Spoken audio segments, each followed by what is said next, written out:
Lašišos filės sūdymas nėra sudėtingas procesas ir motyvuoja iš tokios sąlyginai šviežios lašišos padaryti sūdytą kainų skirtumas, nes dabar ši lašiša kainuoja 12 eurų už kilogramą, o po 10-20 valandų pasūdžius ji jau kainuoja 30 eurų.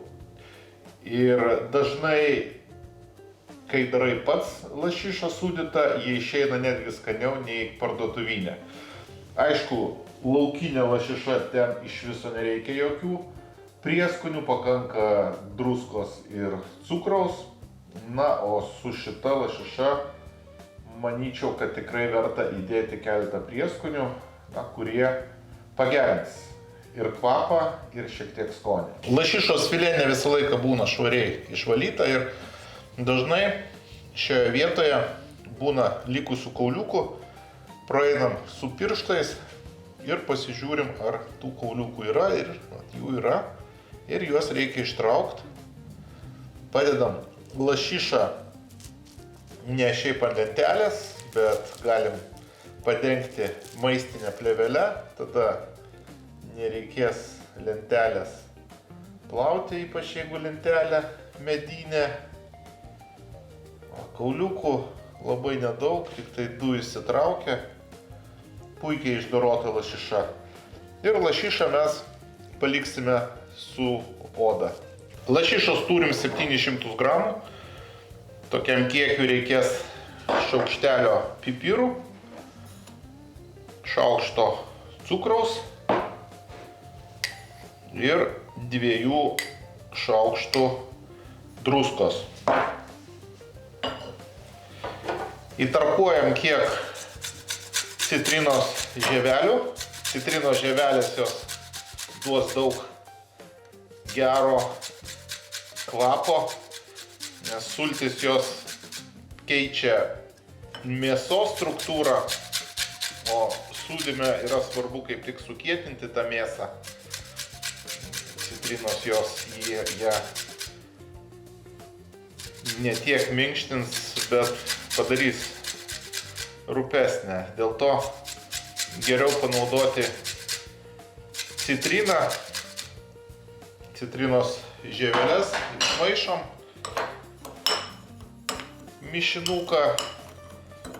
Kaip minėjau, laukiniai lašišai, tai šito nereikia, kad pajausti tikrai lašišos skonį, bet ferminės lašišos, jos kitas iki netgi ir turi neįtin taip tokį malonų kvapą. Man geriausias derinys prie naminės ferminės lašišos yra krapai ir susmulkiname tiek kotelius, kurie turi daugiau eterinių aliejų, tiek ir viršūnėlės.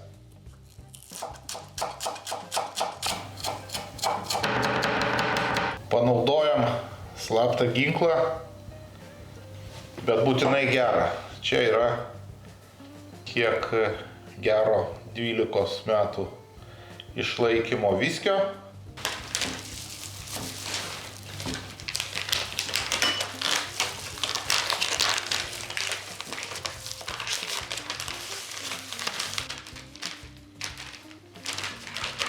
Vakuumuojant lašišą mes paruošime beveik 2 kartus greičiau, per 10 kažkur valandų.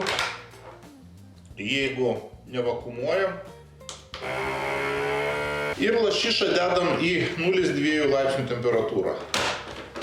Palaikyta kažkur tai apie 12 valandų. Gabalas didelis, jį galima į kelias dalis perkirpti ir naujai suvakuumuoti. Iškart jaučiasi tokia standesnė gerokai mėsa.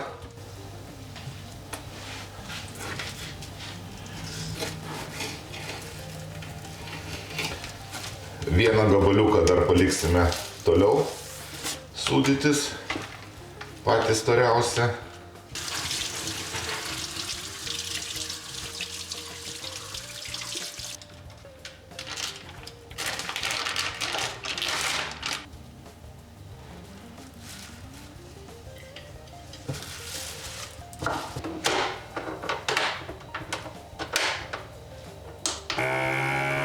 10 valandų lašiša jau gatava. Belieka ją supjaustyti, nupjaunam su peiliu prie odelės ir tada pjaustom jau gabaliukais. Paraleliai dariau naminę duoną. Irgi receptą galima surasti aprašyme. Taip pat bus ir filmas. Arba jau yra filmas, žiūrėkite kanale. Ir kad nepraleist gerų receptų, dešinėje pusėje prenumeratos mygtukas. Dar didesnis kiekis gerų ir išbandytų receptų yra skoniogidas.lt. Na ir jeigu patiko, spauskite like ir skanaus iki.